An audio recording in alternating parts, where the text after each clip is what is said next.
अस्सलामुअलैकुम, मैं हूं बिलाल मजीद डिफेंस रेडर के साथ। अगर ये कहा जाए कि ईरान के शायद 136 ड्रोन ने पूरी दुनिया में अपनी कामयाबी के झंडे गाड़ दिए हैं और हर मुल्क उनके उसके सामने बेबस नज़र आ रहा है और अब ये एक बहुत बड़े खतरे की अलामत बन चुका है, तो ये गलत ना होगा।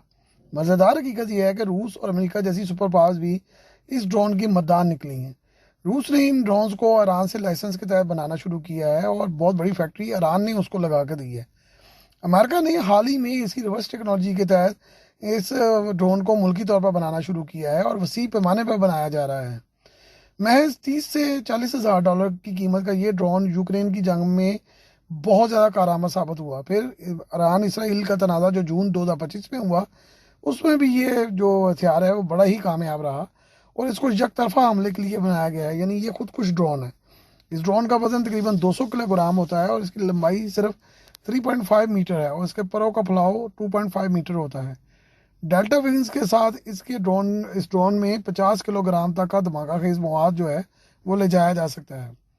रूसी ड्रोन इसी साथ के हैं, उनमें तकरीबन 90 किलोग्राम का धमाका खेज मवाद ले जाया जा सकता है और इस ड्रोन की रेंज बहुत ज़्यादा है, यानी 2000 से 2500 किलोमीटर होती है और ये सिर्फ 115 मील घंटे की रफ्तार से प्रवास करता हुआ जाता है। लेकिन ये इस कदर नीची प्रवास करता है और आहिस्ता होता है कि ये रडार की ऊपर जो है वो जाहिर नहीं होता और इसलिए इसको गिराना बड़ा ही मुश्किल हो गया है।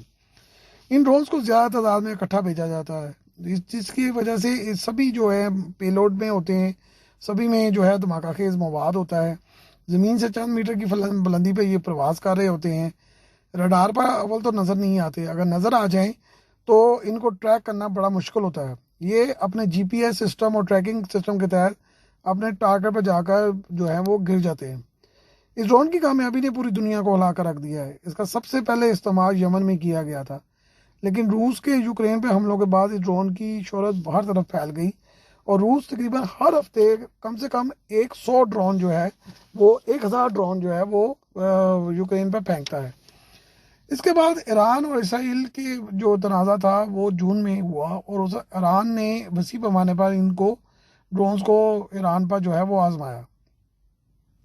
ये ड्रोन बहुत तेज़ी से जाता है और जाकर अपने टारगेट पर गिर जाता है, लेकिन इसके क्योंकि बहुत ज़्यादा तादाद में भेजे जाते हैं, इसलिए ज़मीन पर जो रडार हैं वो यानी कि पागल से हो जाते हैं कि इतने टारगेट्स एक वक्त में कैसे ट्रैक करें। तकरीबन 40 से 50 टारगेट जो है वो एक रडार ट्रैक करता है, लेकिन ये क्योंकि भेजे ही बहुत ज़्यादा तादाद में, तकरीबन 100-150 की तादाद में, तो इन ड्रोन्स को टारगेट करना बड़ा मुश्किल हो जाता है।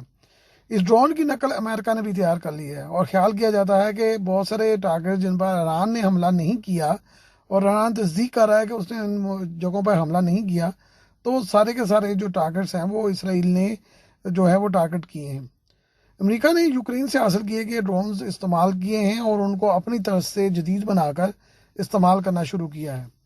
ईरान ने नए शायद 238 ड्रोन भी बना लिए हैं, जिनकी साथ तकरीबन पुराने मॉडल जैसी है, लेकिन इनमें जेट इंजन लगाए गए हैं जिनकी रफ्तार जो है तकरीबन 600 किलोमीटर फी घंटा है और ये शायद 136 से 3 गुना ज़्यादा तादाद में जो है वो बनाए जा रहे हैं और इनके वॉर ले जाने की सलाहियत बहरहाल पुराने मॉडल के बराबर ही है, लेकिन ये बहुत तेज़ी से हमलावर होंगे और यूं एक नया थ्रेट जो है वो पूरे दुनिया को इन ड्रोन्स की शक्ल में सामने नज़र आ रहा है।